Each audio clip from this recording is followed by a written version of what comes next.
दोस्तों घर की कंस्ट्रक्शन एक बार होती है और सबका ये होता है कि हमारा घर स्ट्रांग और बेस्ट बने। उसके लिए मोस्ट इंपॉर्टेंट चीज होती है कि जो आप मटेरियल यूज करने जा रहे हो, भले वो ब्रिक है, भले वो सैंड है, भले वो कपची या एग्रीगेट है, भले वो स्टील है, भले वो सीमेंट है, वो अच्छी क्वालिटी का होना चाहिए। और आपको कैसे पता चलेगा कि वो अच्छी क्वालिटी का है कि नहीं? तो इस वीडियो के बाद आप गारंटी है ये जो 5 से 6 मटेरियल जो आपके घर को स्ट्रांग बनाते हैं, जो लाइफ बढ़ाते हैं घर की, वो सही है या गंदी क्वालिटी का, वो इसके बाद पता कर सकते हो। कुछ बातें मैं आपको बताऊंगा, हर चीज की अलग अलग कुछ 5 से 6 बातें आपको बताने वाला हूं, जिसको आपको चेक करना है। सिर्फ आप देख के पता कर लोगे कि ये ब्रिक अच्छी है, ये सैंड अच्छी है, ये एग्रीगेट या स्टील अच्छा है। तो कंप्लीट वीडियो देखना, ऐसी वीडियो आपको यूट्यूब पे कहीं नहीं मिलेगी और ना कोई फ्री में बताएगा। सिविल साइट विजिट चैनल बता रहा है, तो देख लो। तो शुरू करते हैं आज का वीडियो, लेकिन उससे पहले प्लीज चैनल को सब्सक्राइब कर लो और बेल आइकन दबा लो। दो टाइप की बजरी आपको देखने को मिलती है मार्केट में और सामने दिख रही भी है, और काफ़ी कमेंट आते हैं, सर बताइए कैसी बजरी हमें यूज़ करनी चाहिए, क्योंकि एक बहुत महत्व देती है बजरी कंक्रीट में। एक बजरी जो आती है, जो एग्रीगेट बोलो, कई जगह मतलब नॉर्थ साइड में बजरी बोला जाता है इस चीज़ को, जो नदी से रिवर से एक बजरी आती है वो अच्छी है एज़ कम्पेयर टू जो प्लांट होते हैं जहाँ बजरी बनती है पत्थर से। वो मतलब अगर आपको वहाँ अवेलेबल है कि नदी की, रिवर की एग्रीगेट यूज़ करो, तो वो मेरे हिसाब में बेटर है। लेकिन उसमें भी एक चीज़ देखना, सिल्ट मिट्टी वगैरह नहीं होनी चाहिए। अगर वो छोटे एग्रीगेट हैं, बड़े मतलब ज़्यादा मैक्सिमम 40 mm से बड़ा उसमें एग्रीगेट नहीं होना चाहिए, वो भी कुछ चेक करके ही लेनी चाहिए। लेकिन रिवर की जो बजरी यूज़ की जाती है, एग्रीगेट यूज़ किया जाता है, वो बेस्ट है। उसकी बॉन्ड काफ़ी ज़्यादा अच्छी होती है, उसकी क्रशिंग स्ट्रेंथ काफ़ी ज़्यादा अच्छी होती है, तो वो मेरे ख्याल में काफ़ी अच्छा एग्रीगेट है। अभी स्टार्ट करते हैं हम टेस्ट की। तो सबसे पहले क्या देखना होता है आपको कि जो आप एग्रीगेट यूज़ कर रहे हो वो मतलब रफ सरफेस होना चाहिए उसका, एकदम रफ, की वो बॉन्ड बना ले कंक्रीट के साथ अच्छे से, और उसमें डस्ट नहीं होनी चाहिए। अभी मेरे सामने दो टाइप के एग्रीगेट पड़े हुए हैं सामने।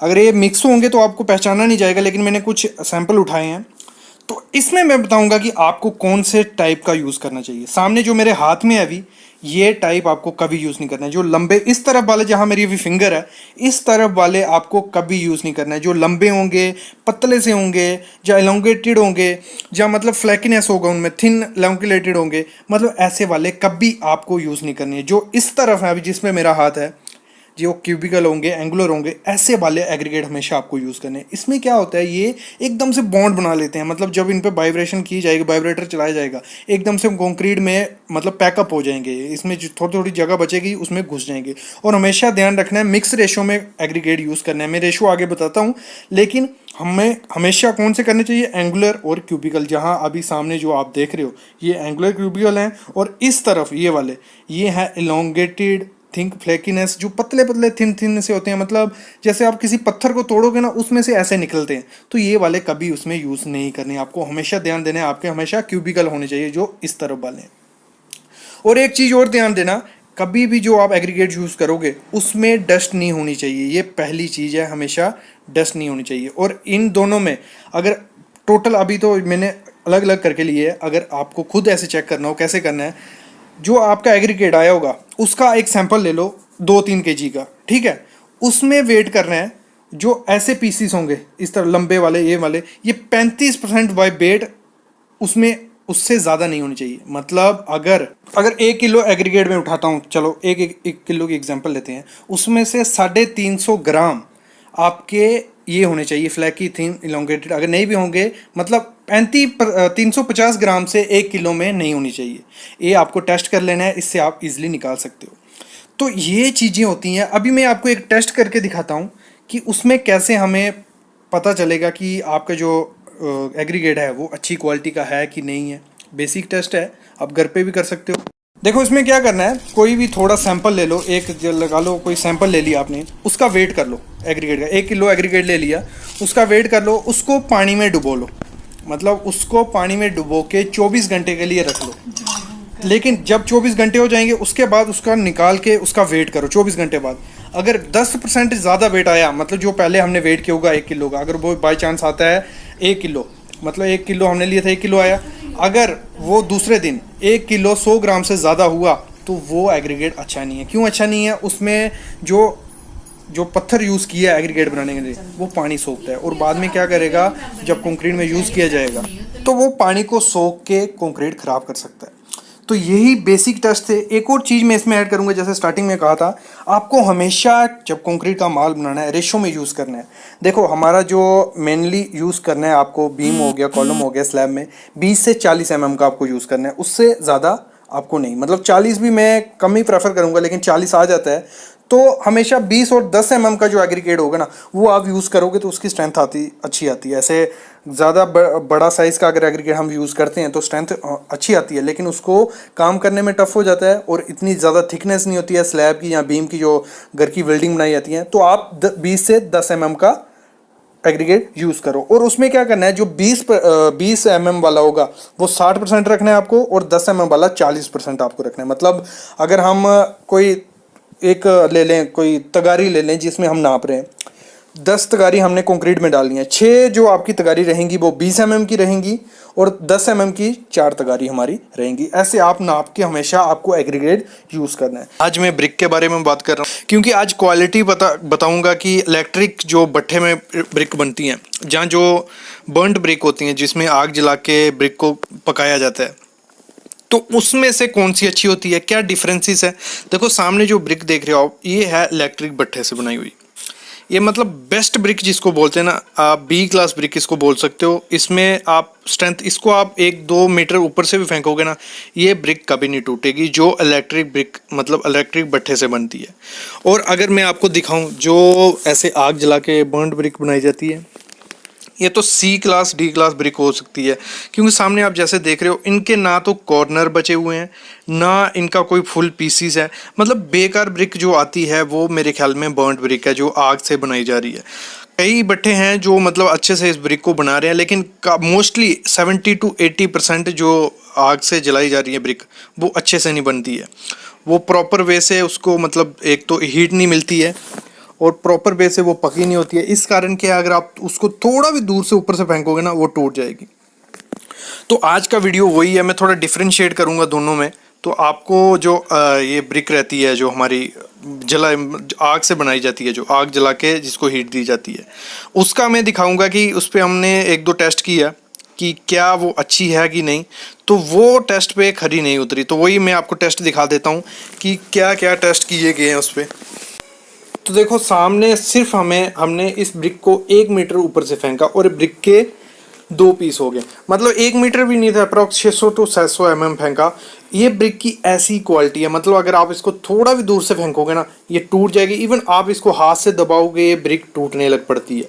लेकिन जो इलेक्ट्रिक ब्रिक होती है वो काफ़ी ज़्यादा स्ट्रेंथ, मतलब उसमें क्योंकि वो प्रॉपर हीट उसको मिली होती है। और अगर इसकी आप शेप देखो जो उसे बर्न्ड ब्रिक होती है तो उसमें देखो, एक तो देखो आप क्रैक्स दिख रहे हैं आपको, ऐसे क्रैक्स आपको मोस्टली हर ब्रिक में दिखेगा जो ऐसे ब्रिक पकाई जाती है।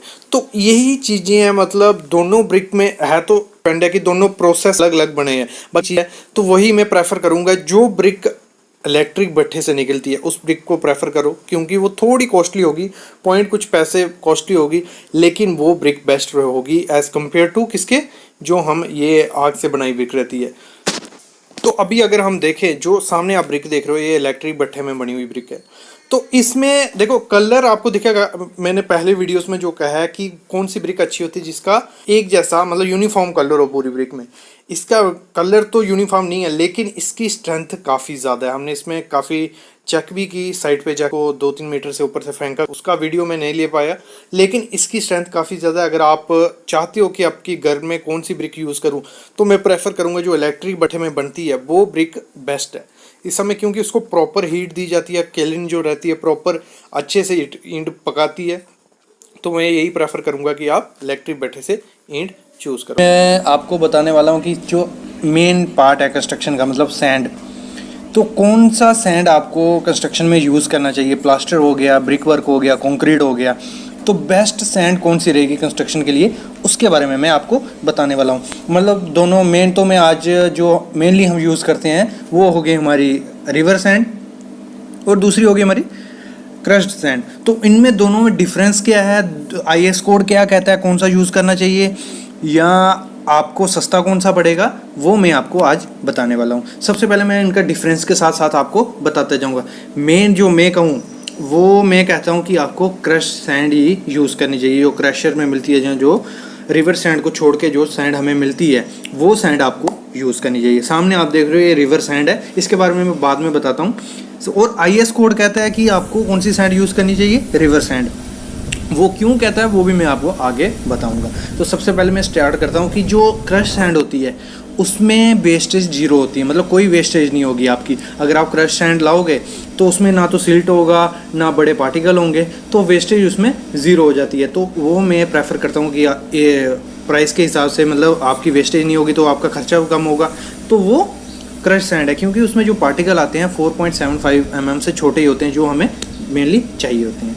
दूसरी चीज़ आती है, जो मेन चीज़ है, सबसे ज़्यादा सिल्ट किस में पाई जाती है, वो है रिवर सैंड में। उसमें मतलब ऐसे केमिकल और इनऑर्गेनिक चीज़ें, बहुत चीज़ें पाई जाती हैं जो इफ़ेक्ट करती हैं कंक्रीट को इन फ्यूचर में। तो वैसे अगर क्रश सैंड देखें तो उसमें कोई सिल्ट, मेनली सिल्ट नहीं देखने को मिलती है। तो ये मेन चीज़ जो होगी, जिससे पता चल गया कि आपको क्रश सैंड ही यूज़ करनी होती है। और मतलब अगर देखा जाए तो वर्केबिलिटी में सबसे ज़्यादा अच्छी वर्केबल कौन सी है, रिवर सैंड है। क्यों है, उसमें जो उसके साइज़ पार्टिकल हैं वो छोटे होते हैं, स्मूथ होते हैं। और उसमें क्रश सैंड में देखा जाए तो वर्केबिलिटी में थोड़ी कम है, लेकिन ऐसे देखे जाए तो वो अच्छी है।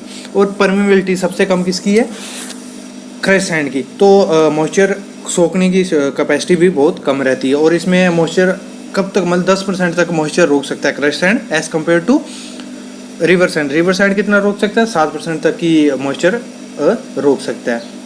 अभी आती है बात वाटर एब्जॉर्प्शन की, मतलब सबसे ज़्यादा वाटर कौन एब्जॉर्ब करता है। तो वाटर एब्जॉर्प्शन मतलब उसमें 2 से 4% ही होता है हमारा जो ये रहता है क्रश सैंड, और उसमें काफ़ी ज़्यादा होता है।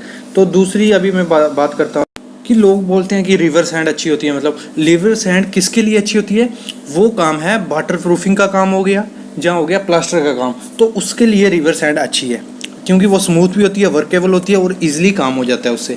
और जो हमारी क्रश सैंड है वो सबसे बेस्ट किसके लिए, RCC वर्क हो गया, कंक्रीट में वो बहुत अच्छा काम करती है। क्योंकि अगर उसको यूज़ करेंगे तो उसमें क्या है, उसकी ड्यूरेबिलिटी भी बढ़ती है और स्ट्रेंथ भी बढ़ती है कंक्रीट की, अगर आप क्रश सैंड यूज़ करोगे। स्लम्प लेस आता है, वर्केबल कम होती है, लेकिन काफ़ी अच्छी है। और ये ब्रिक वर्क हो गया, उसमें भी अच्छा है। और मेन चीज़ आजकल देखी जा रही है, क्यों कई स्टेट ने रिवर सैंड बैन कर ली है, इन्वायरमेंट की वजह से। जो क्रश सैंड होती है वो इन्वायरमेंट को बहुत कम मतलब इफ़ेक्ट करती है। और वैसे ही अगर देखें हम, जो हमारी रिवर सैंड होती है वो काफ़ी ज़्यादा करती है। पोर परमेबिलिटी होती है उसकी, तो उससे क्या होता है, पानी नीचे नहीं जा सकता है। और जो हमारे वाटर टेबल हैं उसकी वजह से वो भी कम होते जा रहे हैं। ये मेन चीज़ है। और नेक्स्ट अगर अभी हम बात करें तो IS कोड जो हमारा है वो कहता है Zone 2 रिवर सैंड आपको यूज़ करनी चाहिए कंस्ट्रक्शन में। लेकिन वो किस चीज़ के लिए कहता है ये उसने मेंशन नहीं किया। प्लास्टिंग के लिए या वाटर प्रूफिंग के लिए आपको जो रिवर सैंड है वो बेस्ट है, ठीक है।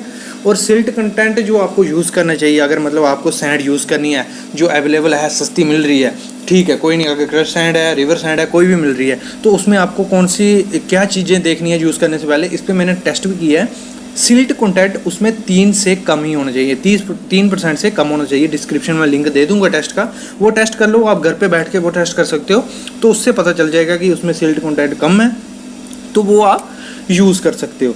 और कहते हैं कि प्लास्टर में क्रैशर की सैंड यूज़ क्यों नहीं करनी होती है, वो क्यों नहीं करनी है, मेन उसका है वर्केबिलिटी का। और जो उसके पार्टिकल होते हैं रिवर सैंड के स्मूथ होते हैं और उसके ज़्यादा होते हैं। अगर आप रिवर सैंड ले आए हो तो क्या होगा, उसको पहले छानना पड़ेगा, उसको उसका साइज़ अकॉर्डिंग साइज़ करना पड़ेगा। 4.75 mm से छोटे पार्टिकल चाहिए, तो उसमें लेबर जाएगी और मटेरियल वेस्टेज होगा। तो इसलिए मैं प्रेफर करता हूँ, अगर आपको क्रश सैंड अवेलेबल है पास में तो आप ले लो। क्योंकि वो जो आपको क्रश सैंड पड़ेगी 1000 रुपये पर क्यूबिक या 1200-1300 ऐसे पड़ जाती है। यहाँ 20 से 35 रुपये पर क्यूबिक फीट भी आपको मिल जाएगी। तो मैं यही प्रेफर करूंगा कि आप क्रश सैंड यूज़ करो कंस्ट्रक्शन के लिए। कि कौन सा सीमेंट आपके घर की कंस्ट्रक्शन के लिए बेस्ट है, और मैं बताऊंगा कि कौन सा सीमेंट बेसिकली हम यूज़ करते हैं अपनी कंस्ट्रक्शन में, जो हम क्लाइंट को प्रेफर करते हैं, वो उसके बारे में मैं आपको बताने वाला हूँ। सबसे पहले मैं बताऊँगा कि जो बेस्ट सीमेंट घर की कंस्ट्रक्शन के लिए यूज़ किया जाता है, बेसिकली वो हम अंबुजा सीमेंट हम यूज़ कर रहे हैं अपने एरिया में, ये नहीं मैं प्रेफर करूँगा कि आप अंबुजा, पहले पता कर लो आपके एरिया में कौन सा सूटेबल है, अच्छी तरह यूज़ होता है, क्योंकि पहले घर की कंस्ट्रक्शन में देख लो कौन सा सीमेंट यूज़ हुआ है और उसकी क्या निकला है नतीजा, फिर उसके बाद करो। बाकी मैं अंबुजा सीमेंट बोलूँ अच्छा है, AAC वो भी अच्छा है।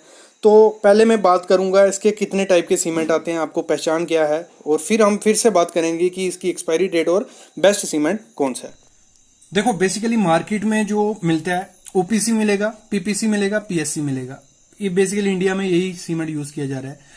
और OPC के हो गया, ऐसे तो काफी आते हैं सल्फेट के, ये वो बहुत मतलब वो बनते हैं सीमेंट, किस चीज के लिए चाहिए उस हिसाब से। बेसिकली आपको ऑर्डिनरी पोर्टलैंड सीमेंट मिलेगा, जनरल हर जगह यूज करते हुए दिखेंगे, ऑर्डिनरी पोर्टलैंड सीमेंट। फिर आता है PPC, पोर्टलैंड पोजलाना सीमेंट, जिसमें क्या होता है पोजलाना मतलब उसमें फ्लाई ऐश होती है 35% उसमें बेसिकली होती है, 20 से 35%, वो डिपेंड होती है हर सीमेंट की क्वालिटी स्पेसिफिकेशन के हिसाब से। PSC हो गया पोर्टलैंड स्लैग सीमेंट, जिसमें 20 से 70% उसमें स्लैग होती है।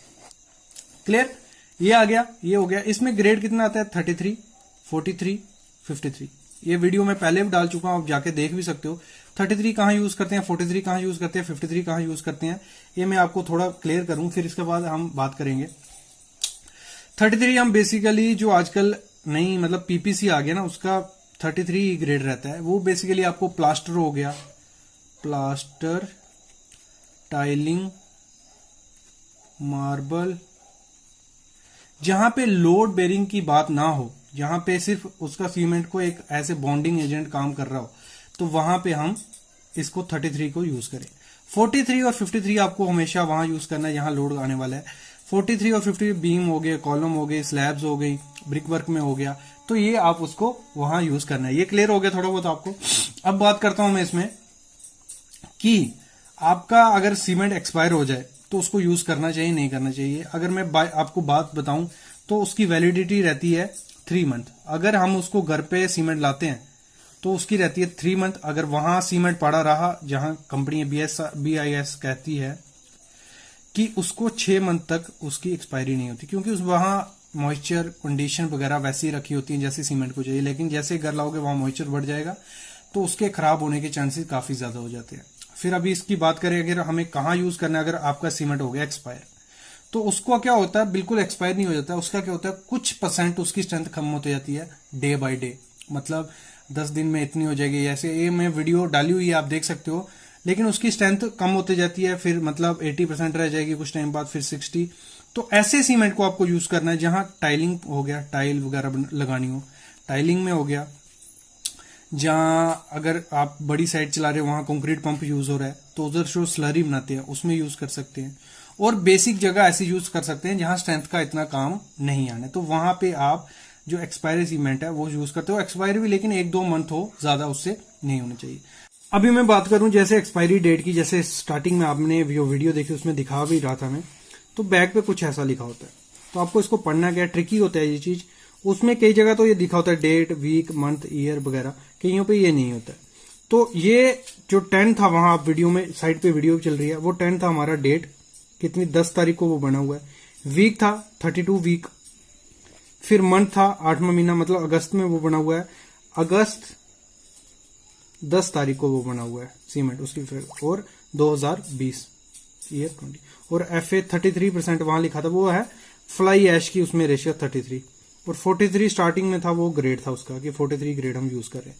तो वो अंबुजा सीमेंट का, हर सीमेंट का अलग अलग होता है, लेकिन ये आपको पढ़ लेना है। जैसे अगस्त का महीना, अभी अगस्त ही चल रहा है, तो ये 3 महीने तक वैलिड रहेगा, उसके बाद इसकी स्ट्रेंथ थोड़ी कम होती जाएगी। तो यही बेसिक था कौन सा सीमेंट यूज करना चाहिए। तो अंबुजा यहाँ ACC या अल्ट्राटेक आप यूज कर सकते हो, अच्छा सीमेंट है। उसमें ग्रेड के बारे में आपको पता चल गया, एक्सपायरी का पता चल गया, और अगर एक्सपायर हो गया वो कहाँ यूज करना है, कौन कौन सा आता है। स्टील के बारे में कि आपका जब भी कोई घर का बनाने का सोचते हो तो मेन पार्ट उसका स्टील भी रहता है, तो उसको चूज़ करने में काफ़ी डिफ़िकल्टीज आती है क्योंकि आपको उसका नॉलेज नहीं होता है। आप तो जाते हो सिर्फ प्राइस के ऊपर, तो ये बिल्कुल गलत बात है क्योंकि मेन जो घर को पकड़ के रखता है, जो स्ट्रेंथ देता है, वो स्टील है। अगर वो आपने अच्छा नहीं डाला है तो उसकी लाइफ बहुत ज़्यादा कम हो जाती है। मैं 4 स्टील 5 ऐसे बताऊंगा जो जिससे आप अपना घर बना सकते हो, मतलब सेफ भी है और बेस्ट जो मार्केट में चल रहा है। देखो, अगर स्टील आपको सस्ते में भी मिल जाएगा।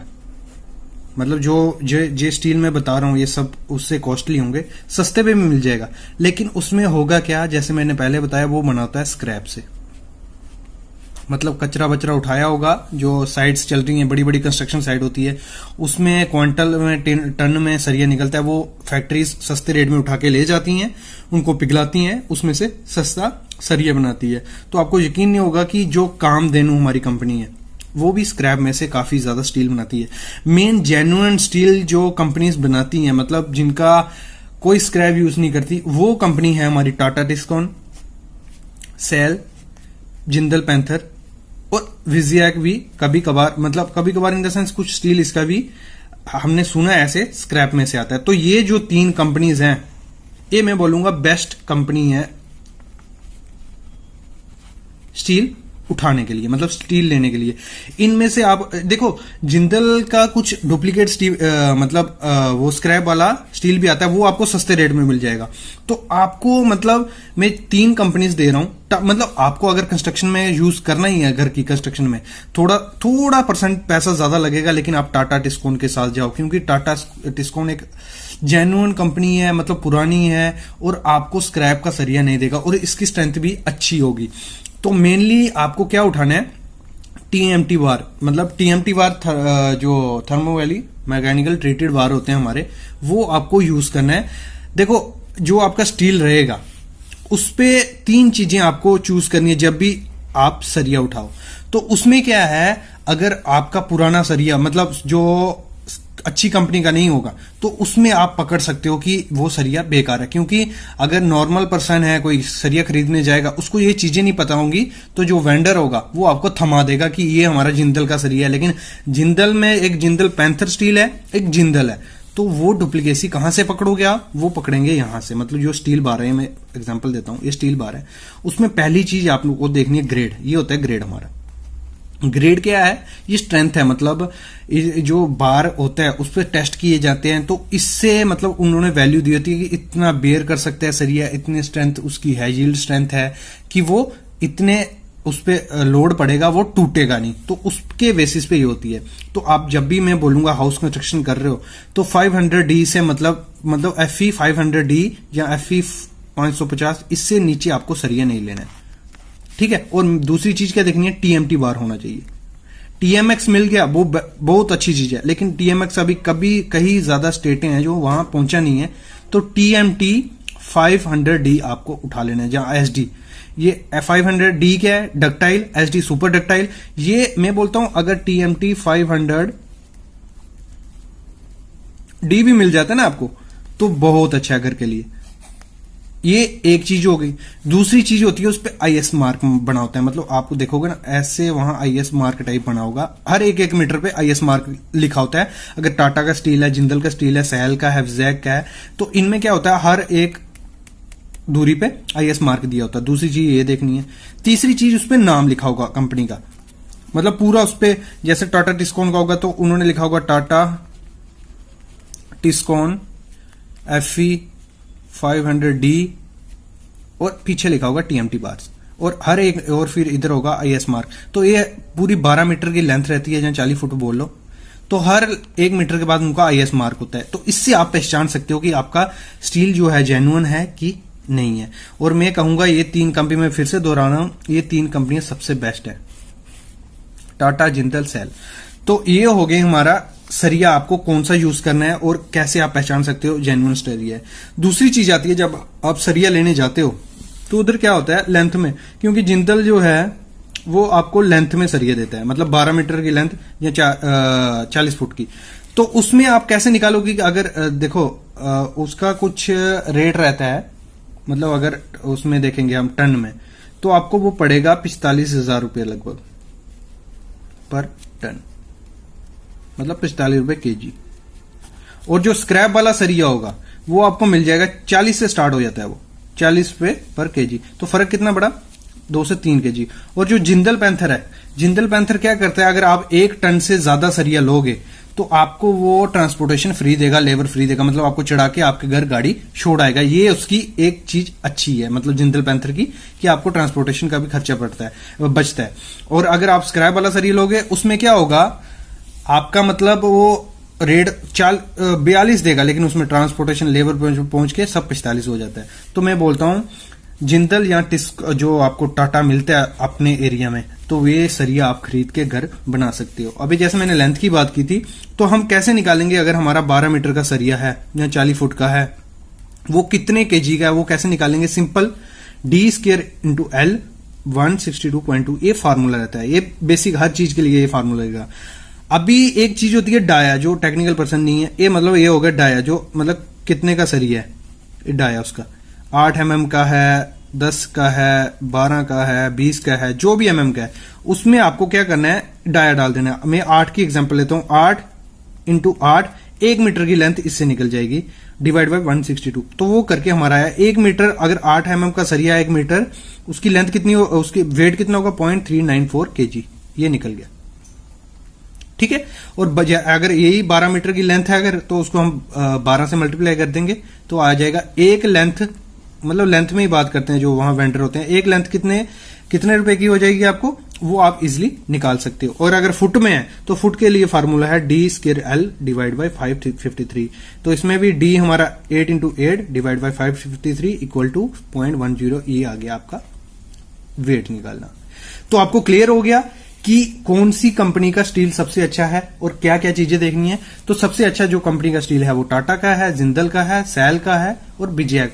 अभी स्क्रैप की बात करता हूं तो काफी ज्यादा स्टील अभी जो मैंने अभी जो जितना पढ़ा है, देखा, जेन्युइन देखा है, टाटा, सैल और एक दो कंपनी और है, वो जेन्युइन स्टील निकालती है। उसके बाद क्या है, बाकी जो अभी नई कंपनी, बहुत कंपनियां शुरू हुई हैं, शाम, कामधेनु, राकेश, GSW वगैरह वगैरह, वो क्या करती हैं, वही वो सरिया उठाएंगी, स्क्रैप उसको पिघला के सरिया बना देंगी। तो गाइज ये चीज से आपको बचना है, क्योंकि घर बनाने में सबसे ज्यादा इंपॉर्टेंट जो पैसा खाता है वो भी सरिया है, और जिससे जो लाइफ बढ़ाता है घर की वो भी सरिया है। तो इसको चूज करने में आपको कभी भी मतलब ये नहीं सोचना है कि मेरे कम पैसे लगे। अगर आपको इसमें टाटा टिस्कोन में थोड़े ज्यादा पैसे लगेंगे, लेकिन आपको अच्छा सरिया मिलेगा। गाइस ये था आज का टॉपिक कि कौन सा सरिया हम यूज करें घर की कंस्ट्रक्शन के लिए। तो ये 3-4 चीजें अगर आप नोटिस करोगे जब भी सरिया लेने जाओगे, तो आप धोखेबाजी से भी बच सकते हो और आपको अच्छा सरिया भी मिलेगा। Thank you guys.